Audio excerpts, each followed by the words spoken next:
मुदाकरात्तमोदकं सदा विमुक्तिसाधकम् मुदाकरात्तमोदकं सदा विमुक्तिसाधकं कलाधरावतंसकं विलासिलोकरक्षकम् अनायकैकनायकं विनाशिते भदैत्यकं नतासुभासुनाशकं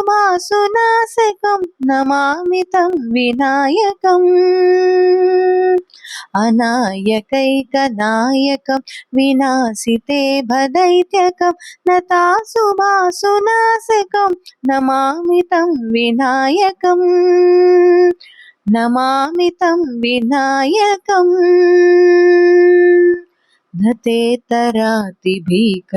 नवोदितार्कभास्वरं नमत्सुरारिनिर्जरं नताधिकापदुद्धरं नतेतरातिभीकरं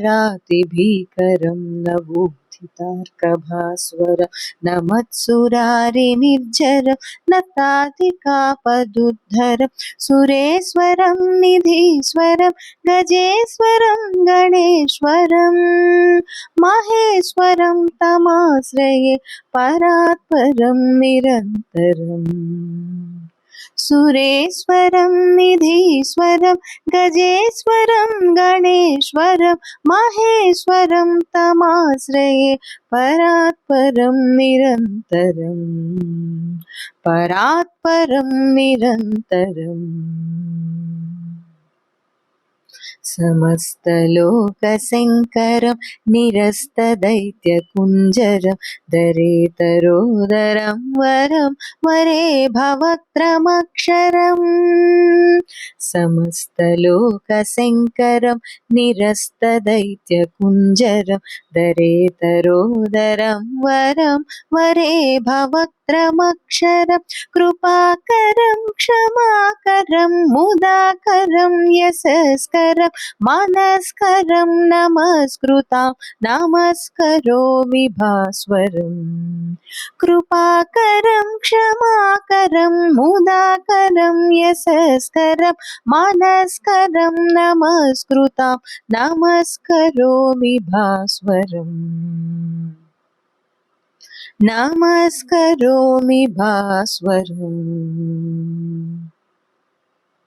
अकिञ्चनार्तिमार्जनं चिरन्तनोक्तिभाजनं पुरारिपूर्वनन्दनं सुरारिगर्वचर्वणम् अकिञ्चनार्तिमार्जनं चिरन्तनोक्तिभाजनं पुरारिपूर्वनन्दनं सुरारिगर्वचर्वणं प्रपञ्चनाशभीषणं धनञ्जयादिभूषणं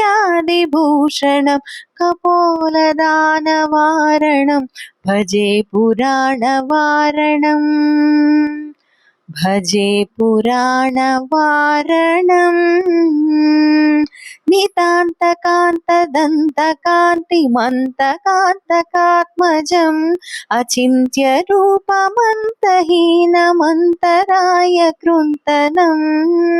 नितान्तकान्तदन्तकान्तिमन्तकान्तकात्मजम् अचिन्त्यरूपमन्तहीनमन्तराय कृन्तनम्